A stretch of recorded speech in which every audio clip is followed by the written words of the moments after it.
of miles in space, planet Earth turns quietly. The view is extraordinary, but deceptively peaceful. Inside those clouds, violent energy churns up typhoons, cyclones, hurricanes, thunder and lightning, and now in winter, blizzards. Heavy snow warnings for Massachusetts this afternoon and tonight. There are 20 to 30 feet in height. Massachusetts Civil Defense. Got about 3,000 things we've got to move with. Attention engine 3 and ladder 1. And the death toll is beginning to mount. We repeat, this is a very serious emergency situation. Two of the worst snowstorms in our history devastated the Northeast. 10 years ago, the blizzard of 1978 paralyzed New England. Wind-driven snow for 32 hours, an overwhelming tidal surge that leveled miles of coastline. And a century ago, the great blizzard of 1888 swept across the cities and countryside, a white prison of snow that took hundreds of lives. Two different storms.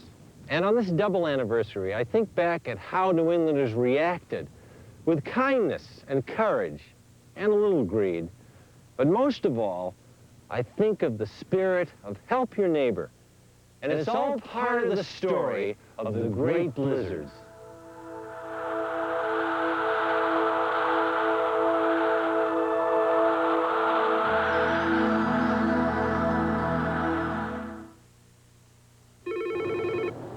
Harper.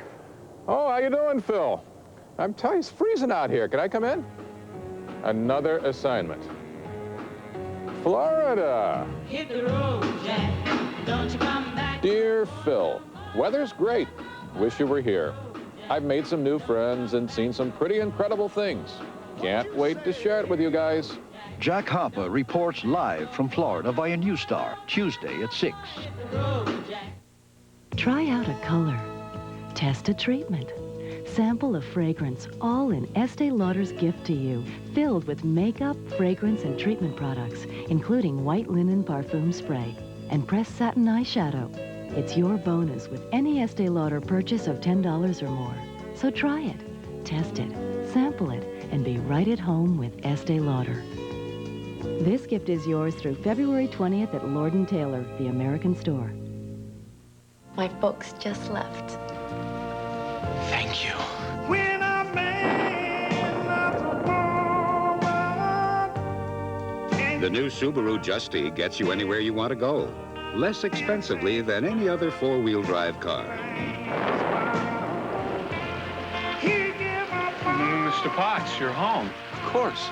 What brings you out on a night like this, James? See the Justy, the least expensive four-wheel drive car in America. By definition, health is the soundness of body, optimum physical, mental, and social well-being. In other words, optimum function. From birth, we have a system that is responsible for how we function, the nerve system. How well we maintain that system during our lives can determine how healthy we really are. Learn more about total health from your chiropractor. This message was brought to you by a chiropractor in your area. The wind was out of the northwest, a light breeze on a Sunday in February, the 5th day of the month, 1978. Temperatures were in the 20s, and the sun was occasionally peeking in and out of the clouds here at Sand Hill in Scituate. On this Sunday, New Englanders were told that progress was being made to find peace in the Middle East. These are hopeful signs. And the meeting at the White House will eventually lead to the Camp David Accords. Ernie D played his third game in a Celtics uniform last night, and the Green beat the Bullets 116-94. Star Wars is the hot ticket at Boston movie houses this Sunday. Don't get cocky. Inner space is what concerns Bob Copeland and Mark Rosenthal at News Center 5, especially that worrisome storm off the Carolina coast. Mark was all excited, and he was talking about the potential for 1 to 2 feet of snow. It just looked like it was going to be a classic textbook superstorm from the word go, and of course it turned out to be that. In 24 hours, the storm changed the lives of New Englanders. Deb Williams moved to Rockport in the spring of '77 into her family's summer home of the past 18 years. It was a house that was filled with a lot of laughter, a lot of fun, all the friends and family. I remember the day my mother and I first looked at it, we knew that that's where we belonged. In a day, her house, her possessions would be torn away by the Atlantic, lost somewhere in a pounding, foaming sea. Anybody who's ever gone through this, whether through a fire or a flood or the conditions here, you're just never going to go home again. Nothing is ever going to be the same. In Revere, Virginia DeVoe was planning her flight to Denver, a long-awaited trip to see her 2 children. The next night, hurricane-force winds rolled ocean waves over the top of her 3-story home. Water was coming over, and of course you had ice floats on the top, which was the worst part. It was throwing those ice caps over. You're powerless. There's nothing you can do against the water. There's just so much power there, there's just nothing you can do. Firefighter Herb Fulton found out how little he could do, how powerless he was when the raging tide flooded this harbor and claimed the life of a small child. Along the coast, it was hard to imagine the danger just a few hours away on that Sunday in 1978.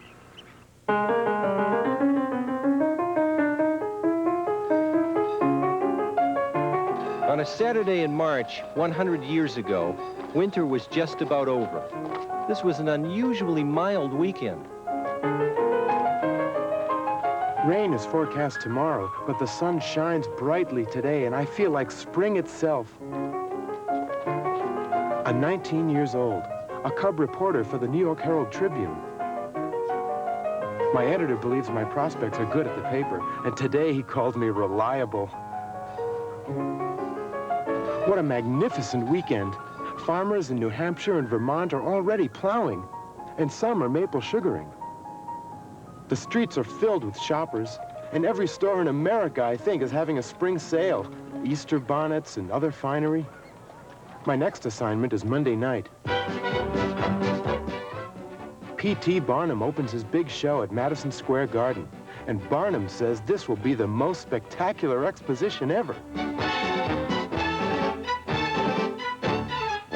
Everyone in Boston is talking about today's big fight. It's a toast I'm making to himself. Our own John L. Sullivan took the measure of Charlie Mitchell in those 38 rounds today. Fighting outside, they were in the rain. But in the clubs and restaurants of Boston this night, the talk is of Kaiser Wilhelm of Germany, dead at the age of 90. The forecast for Sunday, March 11th is light rain. Fair and cold Monday. New Englanders went to bed that night in 1888 unaware of the catastrophe that would strike the next day. New Englanders went to sleep the night before the blizzard of 1978, aware of an approaching snowstorm, but not suspecting that this would be the most destructive blizzard in nearly a century.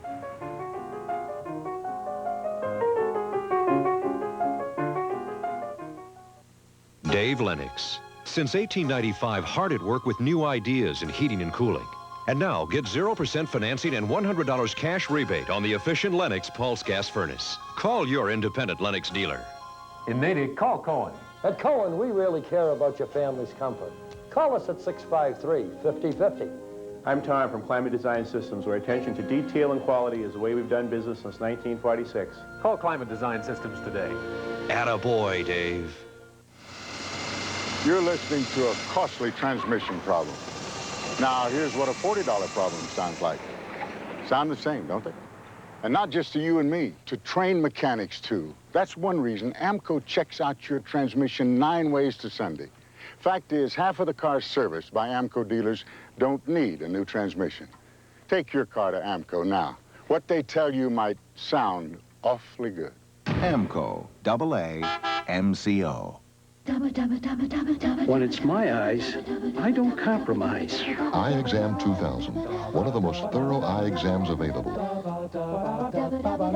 Independent doctors of optometry using state-of-the-art equipment give you every check and test necessary for thorough, accurate prescriptions. Eye Exam 2000, now that's thorough. Eye Exam 2000, inside Lens Crafters, Route 1 Dedham, Wellington Circle Plaza Medford, and Purity Supreme Plaza Peabody.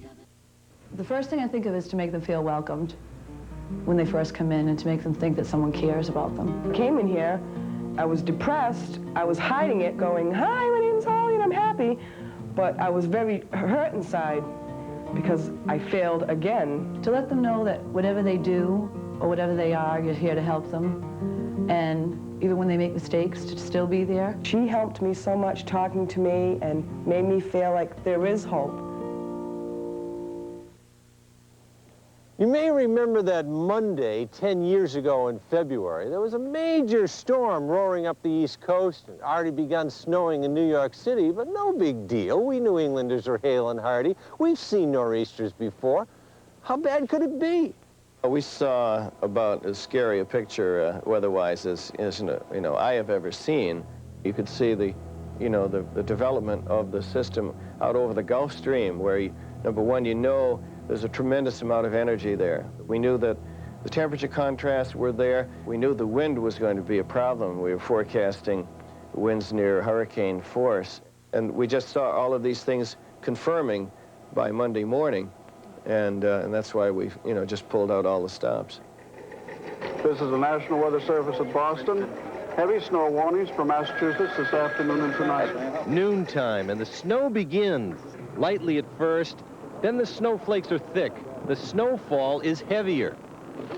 It looks like a real bomb. We've got a ship report here of 50 knots. Massachusetts Civil Defense. Civil Defense in Framingham goes on full alert. Double drifting and blizzard conditions at times. An accumulation of 8 to 16 inches will fall before the storm abates, making homeward-bound commuting very difficult. Mid-afternoon. Businesses are letting people out early, but not early enough. Route 128 is backed up for 9 miles, from Needham to Canton. Thousands are trapped in their cars, going nowhere.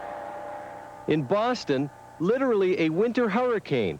Gusting winds along the coast. High tide is coming in at 11 o'clock tonight. By tomorrow, Boston will face the highest tides ever recorded in the harbor. Seas there are 20 to 30 feet in height. Winds are over 60 miles an hour. Archie, you got evacuations, Dolphin Avenue as soon as possible. The city of Revere sets up emergency operations to evacuate coastal areas. 5 Dolphin Avenue. Okay, engine 3, squatting up on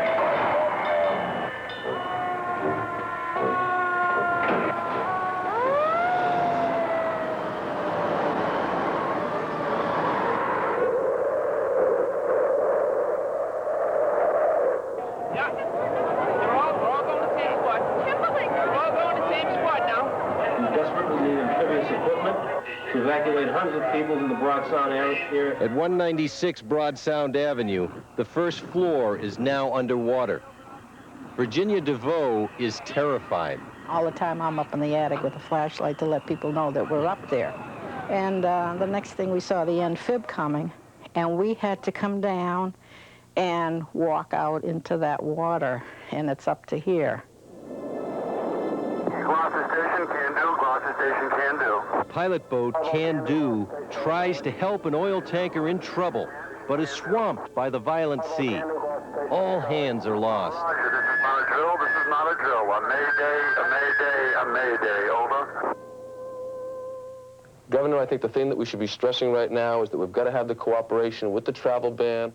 Massachusetts Civil Defense Director Robert Cunningham. We've got about 3,000 things we've got to move there. Ladies and gentlemen, the weather situation that now exists in the Commonwealth is one of the worst in our history. And for that reason, I've ordered a state of emergency as I can possibly In Scituate, Herb Fulton evacuates 5 people in a small boat. Suddenly, the seawall breaks and plunges them into the harbor. On the way out, I grabbed the baby several times with a small child, and I just could not hold on to her. And all 6 of us ended up out in the water, and 2 of us drowned. On Route 128, police officers and National Guardsmen work tirelessly to rescue stranded motorists. 3,000 cars are snowbound. Some people will be trapped for 20 hours.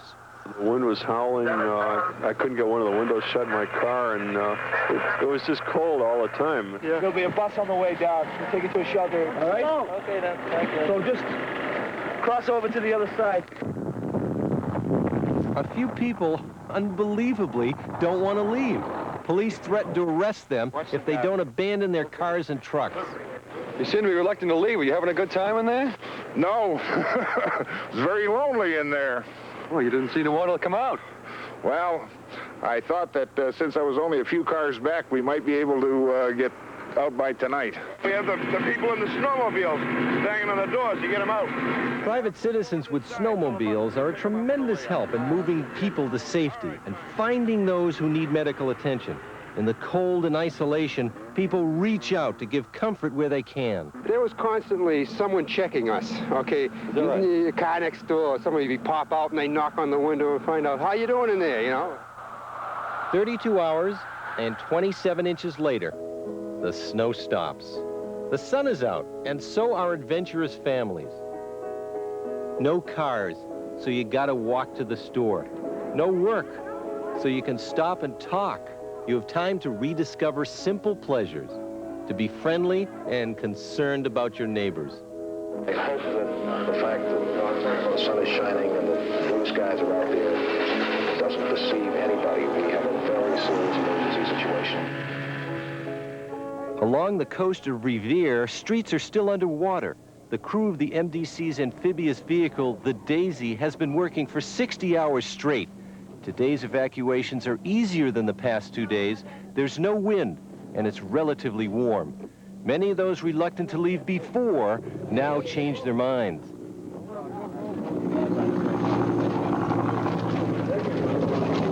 Many won't leave without their pets.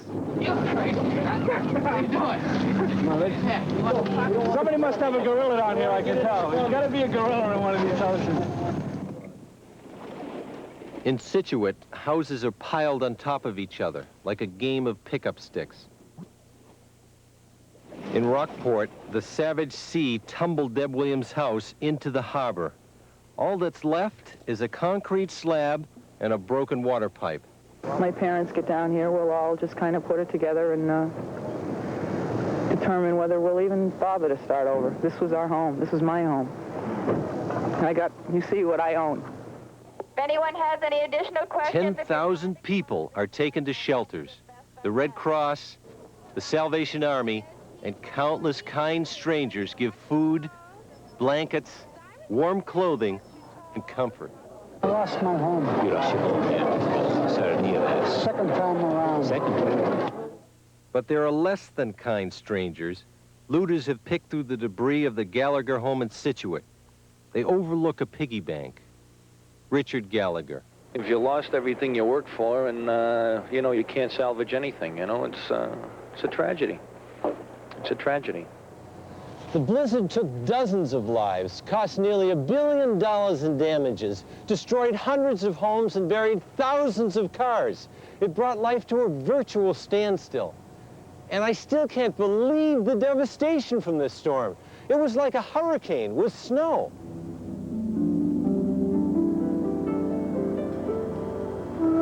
When I awoke on that morning, I saw great volumes of snow piled to the sky. At first, it seemed like a rather ordinary, unseasonable snowstorm.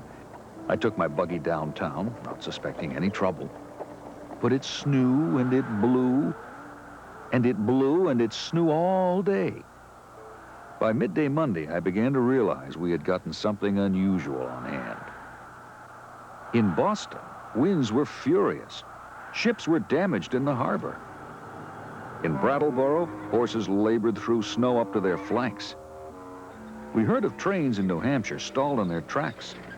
In Connecticut, buried in drifts. Engines derailed. Farmers nearby brought food to stranded passengers. A few, I'm sorry to say, charged outlandish prices. A man paid $5 for one cigar. And in New York City, there was unspeakable chaos. Telephone and telegraph lines from Wall Street to the rest of the world snapped under the weight of ice and snow. Yet, businessmen challenged the storm and tried to reach downtown offices. Some of these unfortunates would be found later, lying in drifts along Broadway. I saw a man for 1.5 hours trying to cross 96th Street. Each time he started, he was flung back by the wind. Railway stations were a nightmare. Trains never came. Passengers sat in unheated streetcars, numb with cold. The Brooklyn Bridge was closed. Ice clogged the East River. People scrambled across to Manhattan. I could not get home by any means, so I stayed at Cooley's Hotel. We were so many there that we slept 4 in a room and on cots in the lobby. I tried in vain to reach my husband, but the telephone operatives would not answer, and I could not get through. Mrs. Samuel Langhorne Clemens expected to meet her famous husband in New York City that day, but the storm frustrated Mark Twain's plans. Livy, darling, I have only this moment given you up. I have expected you next day and next day and next day until now. I have been cursing out a decent hotel, out of wife, out of children, out of linen, out of cigars, out of every blamed thing in the world I've any use for. And when the sun came out on Thursday, the task of digging out lay before us.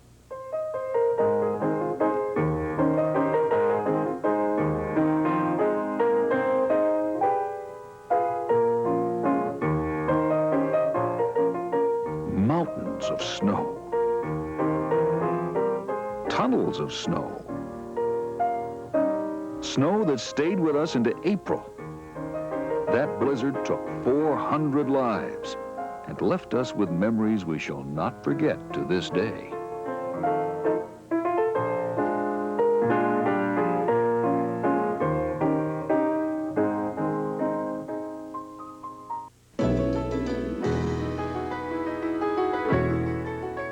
You know, I've known Sam Tamposi and Jerry Nash for a long time, and I know when they've got a winner. It's right here in the real Florida at Citrus Hills. If you're a fisherman, golfer, or tennis buff, you'll love the relaxed, friendly atmosphere here in one of Florida's premier resort communities. So call this toll-free number right now and find out more about the good life waiting for you at Citrus Hills. No matter what else you do, if your brakes aren't right, there's one precaution it pays to take. Mitasize. For just $69 an axle, Midas will fix them right the first time. We won't miss a thing. We'll install new brake shoes or pads, turn drums or rotors, repack front wheel bearings, even front grease seals if needed, and more. Guaranteed. It's a lot for $69, but that's how much we care. Mitasize. Get it right the first time. All you need to know about great selection and low prices is here, inside the newest circular from True Value Hardware Store. For just $5 each, the Dollar Dazzler Circular offers this Black & Decker's Space Light, TrueGuard plug-in timer, clip-on gooseneck lamp, Master Mechanic level, Fisker's all-purpose snips, or Scepter 2.5-gallon gas can. For great prices and professional advice, shop at participating True Value Hardware stores. And tell them Pat Summerall sent you. All dealers claim to have the lowest prices, but to have the lowest prices, you must have the lowest cost. That's only natural. Unlike most dealers, we have no mortgages, strict cost control, and we pay cash for our new Toyotas, saving thousands of dollars a month in wholesale finance charges. I can sell you a new Toyota, a used car for less because our costs are less. My name is Ernie Bach. Come on down. Right, Suichi? Ichiban. Hi, my name is Sarah Deneen, 1988 Little Miss Hot Bun. And I'm Natalie Jacobson for the American Heart Association. We're asking organizations across the state to support this year's Hearts and Flowers Day campaign. By giving a Hearts and Flowers bouquet to a fellow employee or your boss on or before Valentine's Day, you will help fund our local Heart Association. So make your organization blossom in February. Call this number, 449-5931, and order today. You know, blizzards are such powerful storms, it's just a shame that we can't seem to do anything to curtail all that energy. Although I can't say that it hasn't been tried before. Back in 1960, scientists decided to seed a hurricane to change its course and its intensity, and it just didn't work. All kinds of crackpot ideas have been hatched to change the weather. Start forest fires, explode bombs in the atmosphere, divert the Gulf Stream, throw a granite jetty across the banks of Newfoundland to block off the cold Labrador current. Scientific people really came up with these ideas. Some lessons we did learn from these two blizzards. After '88, we buried telephone and telegraph lines underground wherever possible. After '78, we found most communities don't have the specialized equipment to face some disasters. The MDC had only 2 amphibious vehicles to evacuate people from flooded areas. And we learned about human nature. Officials had to threaten fines, towing, and other penalties to keep people off the roads and vehicles out of the way of snow removal operations. In fact, former Mayor Kevin White announced driving bans would be enforced even if it meant throwing people bodily out of their cars. But still, the Beanpot tournament went on at Boston Garden. And still, thousands of cars and trucks were trapped after warnings were issued. And no threats or warnings keep people from rebuilding homes in dangerous spots or from looting, even though that percentage of the population was very small. You know, I think what most of us will remember about the blizzard of '78 is how we got through it, how we coped with such an incredible storm, how we shared this experience together. After all, this was the kind of a storm we may never see again, and certainly a storm we'll never forget. Thank you very much for watching tonight. I'm Dick Albert.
When I see a lighthouse, I see man reaching out to his fellow man.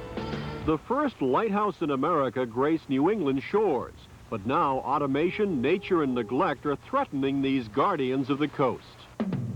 Is there a ray of hope for a rebound? Can preservation and persistence keep the home fires burning? And life with the last lighthouse keeper. You can leave today behind. It's very easy to do. Fighting to save 1,000 points of light. Next on Chronicle. Tonight, Peter Mahegan, Mary Richardson, with Andrea Hall and Mike Barnacle. Chronicle, the New England news magazine. It all started right here, over 2 centuries ago. America's commitment to saving lives and guiding ships. The lighthouse system was born along our New England coast. These lighthouses were vital to a growing country, whose only link to the world was the sea. Since the early 1700s, lighthouse keepers have clanged bells and flashed lights, warning mariners of the dangers lurking ahead. It's a part of history woven deeply into our culture.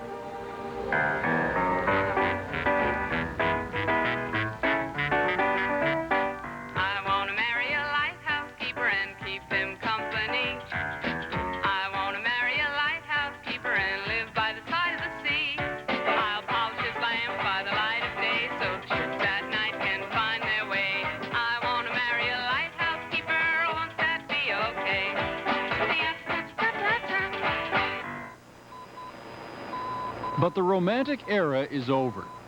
This is the lighthouse keeper of the 1990s. No, not this Coast Guardsman, this computer. quietly monitoring the functions of nearly a dozen lighthouses along the coast of Maine. Automation has eliminated virtually all of the lighthouse keepers in the United States. But without human eyes watching, sometimes disaster strikes. While the U.S. Coast Guard is committed by law to maintain the lights, there is not enough money to maintain the abandoned keepers' homes. Captain John Hruska is the commander of Coast Guard Group, Boston. Obviously, our main commitment is for the aid to navigation that exists there, the lighthouse and the fog signal itself. In some cases, the housing that used to support the personnel that were needed there is no longer necessary, and sometimes you have to weigh how much those quarters are really required. In some cases, they're not required. But many New Englanders see the lighthouses as more than navigational aids. James Highland is chairman and founder of the Lighthouse Preservation Society. I organized the society back in 1984, basically as a direct result of a grant proposal that I had documenting New England's lighthouses. And one thing led to another, and after a while, after seeing what was out there in the field and seeing, in some cases, demolition, neglect, vandalism, I decided something needed to be done about it. So I decided to, with a group of my friends, to form the society. Nowhere in New England is the situation more dramatic than here, on Green Island off the coast of Maine, at a light called Heron Neck. The Heron Neck Lighthouse, just a year ago, succumbed to fire, electrical fire. The Coast Guard had scheduled the building for demolition. When we heard about it, we started calling around, and we made contact with a local organization, the Island Institute in Maine, and together we've worked to influence the Coast Guard to hold off on that demolition, and they've agreed to do so. And we're looking actually for the first time at getting a private individual out there. We feel like in some of these instances where there's offshore lights, where there's no major community to claim a particular lighthouse project, that where there are people that are skilled enough and perhaps have enough money to do the work needed, that there ought to be certain circumstances which would allow for a private individual to take on a lighthouse. We're looking at the possibilities of changing Coast Guard policy in this way, and this will be a test case. I think has to be taken on a case-by-case basis. If it has any historical value, fine. If it's accessible, if it can be utilized by people, fine, maybe do something. But if it's not, I'm a taxpayer. After 32 years in the Coast Guard, Ken Black started the Shore Village Museum in Rockland, Maine. It's the largest lighthouse museum in the country. When I say we, I'm talking about the United States. We've already destroyed a great number of dwellings. Moose Peak, to name a few, Two Bush, Saddleback. There are a number have already been destroyed, and the Coast Guard, of course, is maintaining the lights, the actual light towers, in any event. Looks like a tin can broke on me. You can see a hairline crack in it somewhere. There it is. New London, Connecticut, a city with a rich ocean heritage, home to the Coast Guard Academy and the Navy submarine base. At the mouth of the Thames River sits a most curious structure known as the New London Ledge Light. Former Mayor Carmelina Kanzler became concerned for the future of this lighthouse when the Coast Guard mysteriously removed the original light. The removal of the original lens overnight, as we call it, in the dead of night. Mike always says in the dead of night they removed it. They actually did it that way, too. They did it. Apparently they didn't want any uprisal on the part of the community saying keep it or keep it manned, and they were looking to cut their expenses. So that's why he got very upset over the whole situation, very angry, and got a group of us together and said, hey, let's do something about it, and this is how it all started. Then we found out at a later date that there were people who were interested in leasing, buying, and wanted to make a bed and breakfast out of it. And this is when we decided that we would work very, very hard at acquiring this particular building. And 1988 is when we signed a 30-year lease with the Coast Guard. We plan a small museum here and possibly some overnight guests. It's like the crowning jewel, you know, in the harbor. And to let that history go, to let the beauty of that architecture go, to let the tradition and the heritage go would be a real shame and a crime, really.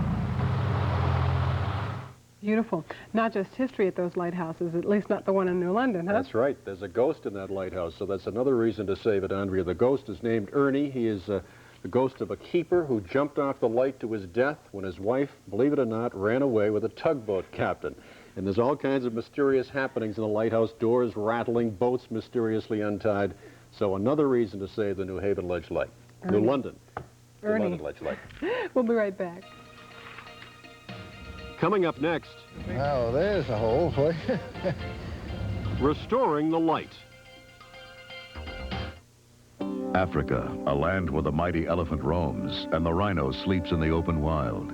It is their kingdom. But one predator threatens to end it all. There are always going to be elephants poached. That's never going to stop. Thousands of animals are wiped out each year. Meet the people working to save a paradise in danger and a group of Concord students who learn how it affects us all. News Center 5's David Ropeek takes you on safari to the edge of extinction tomorrow at 6. Arnold Palmer, At Home in America. I remember gas stations when soda pop was just a nickel, and there was only one kind of service, full. You didn't have to ask somebody to check your oil. They just did it. Well, these days, a lot of the time you find yourself on your own, and you have to make good decisions for your car. That makes this more important than ever. Pennzoil, ever since America learned to drive. Up next, keeping the faith.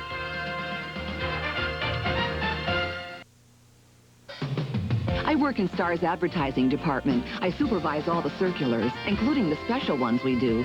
What makes them so special? How about prices like these? This week, uncooked extra-large black tiger shrimp, shell-on, $5.99 a pound. And college in broth, beef or chicken, 3 for $1. Sale ends Saturday. Think those are great prices? Then check out this week's special circular, my latest bestseller.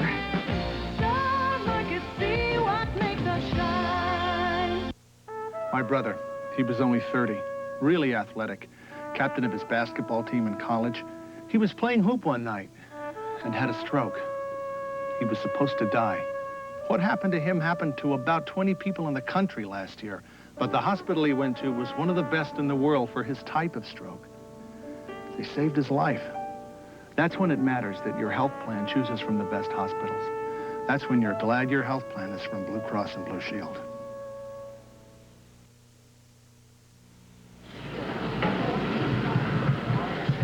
I-18.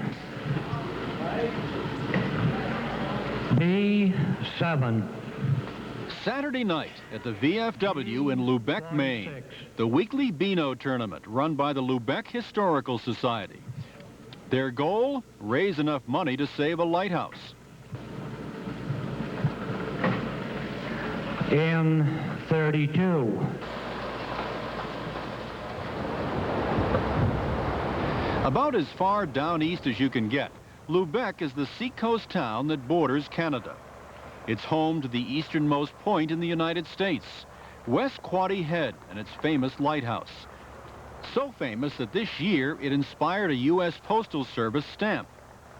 But West Quoddy Head Light is well preserved, and the Historical Society is out to save the Lubec Channel Light, known locally as the spark plug. She looks like she's had a hard life, doesn't she? Doesn't it? Yeah. On this day, Henry Merrill and Bernard Ross ride through pea soup fog to have a look at it with the Coast Guard. I think we want the top part of it rather than the bottom.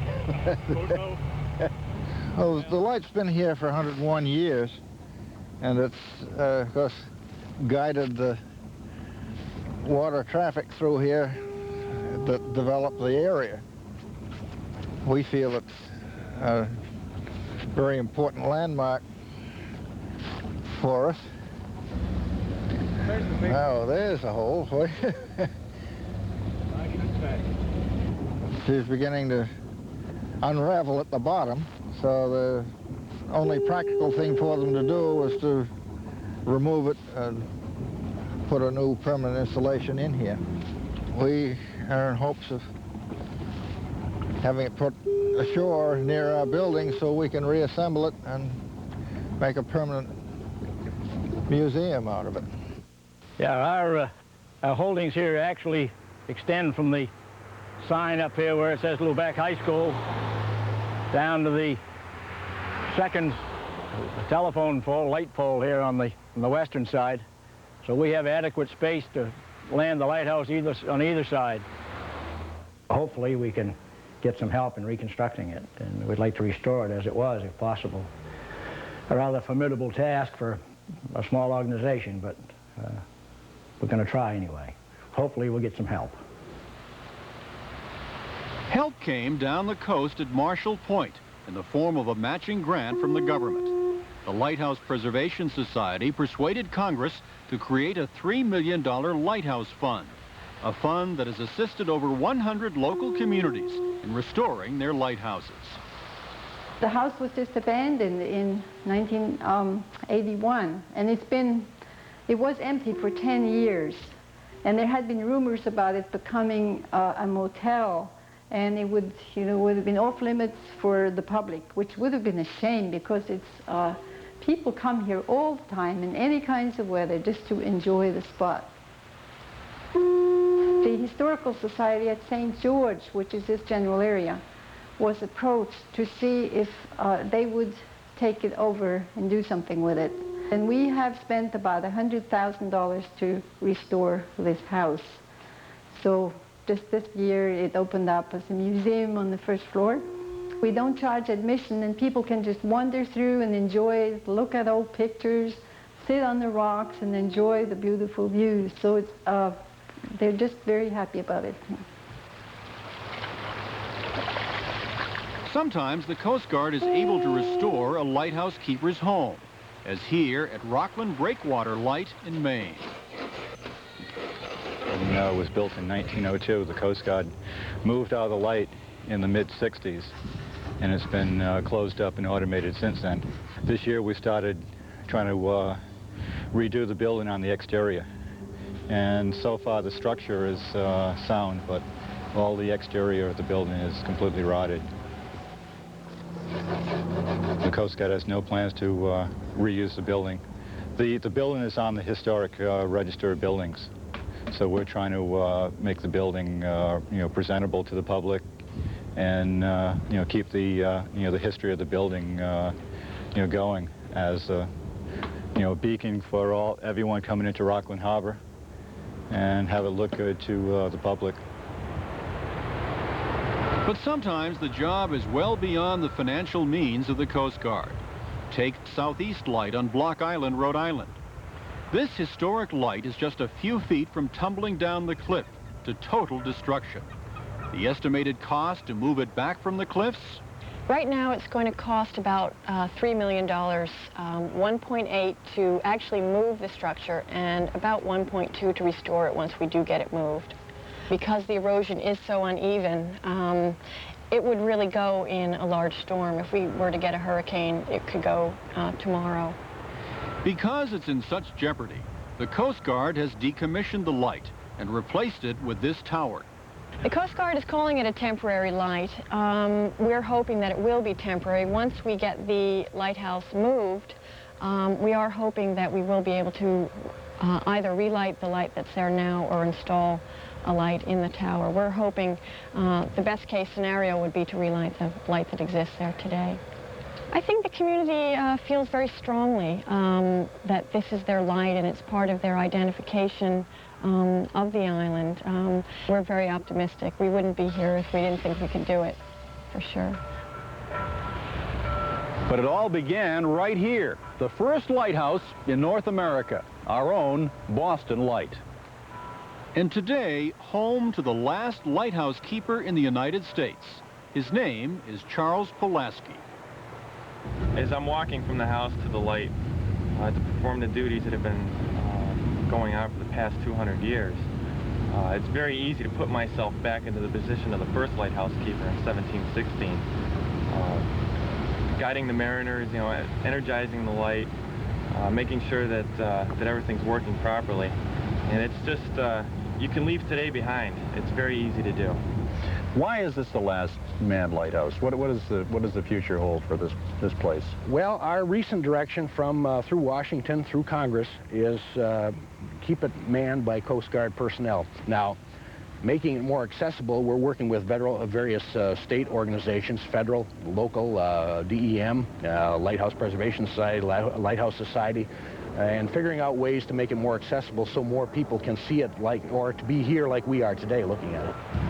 Now, in some ways, I mean, you really have a distinction here, don't you? Yeah, like a dinosaur. I carved my name in the rock already, which is a tradition out here. The lighthouse keepers always put their name in the rocks. As I was doing that, I wondered, when I put in 1990, whether that would be the last stake carved in. We've had people stationed at lighthouses for the last 50 or so years, but this is the last one where we have people stationed. And for the foreseeable future, there will be only a handful of people in the Coast Guard and in this country, for that matter, who can say, I was keeper at Boston Light. Such beauty, but it would be a tragedy to lose them. And the Southeast Lighthouse on Block Island does have some hope. That's right. The folks down there in the Southeast Lighthouse Foundation, Andrea, they're hoping to get $1 million in federal money to preserve that light. They should know that very shortly. And it's nice to know that our own Boston Light is the last manned lighthouse. I don't think many people knew that. The first and the last. We'll be right back. Stay with us. Coming up next, a coastal celebration.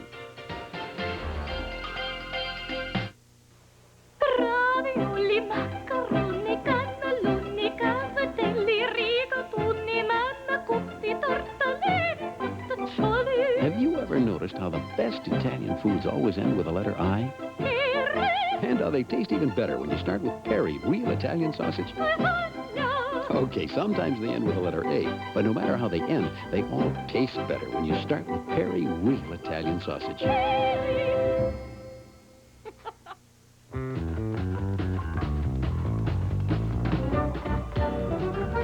This is the newest Accord from Honda, the Accord SE. It has an even more powerful engine, a quiet, leather-trimmed interior, and perhaps best of all, anti-lock brakes. At Honda, we're always thinking ahead. Up next, the final fade-out.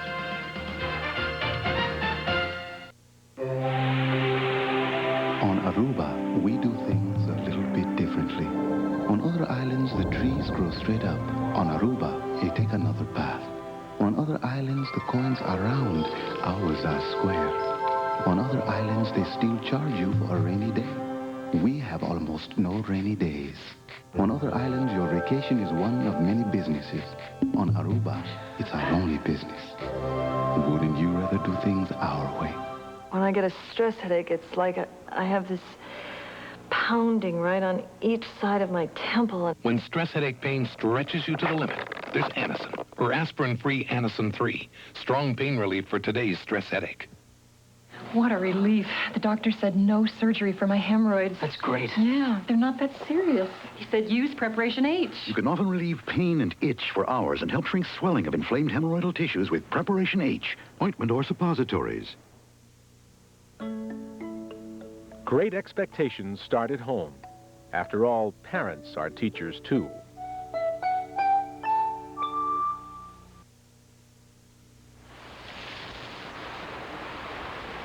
There's nothing more altruistic than a lighthouse. And their whole design is to, is to save people's lives out at sea.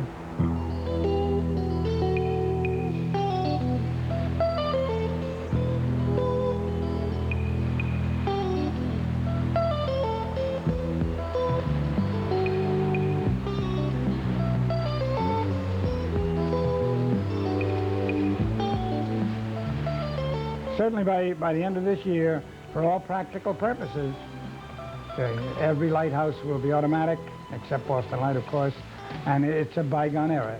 It's the end.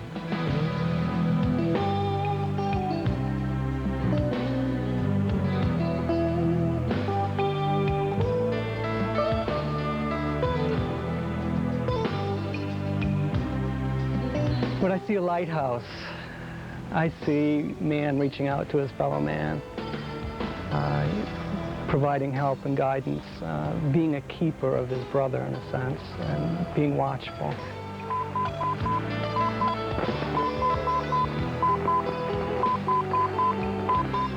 I think that anybody that has a feeling for the sea or an affinity for it feels a great sense of loss when a lighthouse is decommissioned or disappears. Even to some extent when they automate the places, you feel like you've lost something.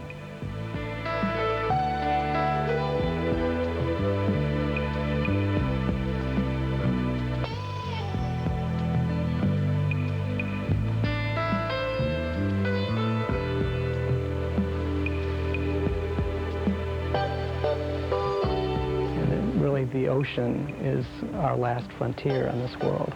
And there's been many, many people's lives saved over the course of 200 years in this country through the lighthouses. Unfortunately, they're in decline now.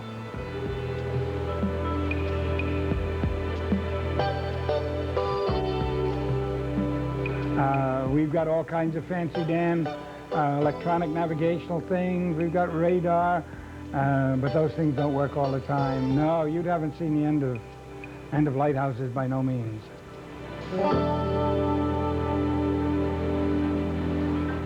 Really fascinating how something so cold and concrete could evoke so much warmth from a person. That's right. And there's a way for people to help if they want to be committed to it. That's right. You can join the Lighthouse Preservation Society, and we have an address here, Post Office Box 736, Rockport, Mass.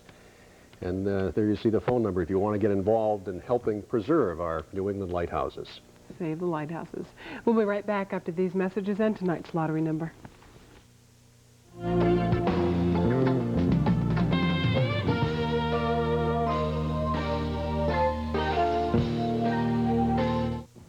I'm Dr. Barry Manuel, President of the Massachusetts Medical Society.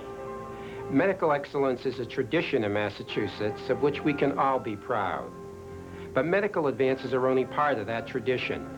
Equally important is the commitment of doctors to care for those who need them the most. Dedication to patients is the foundation of a doctor's professional life.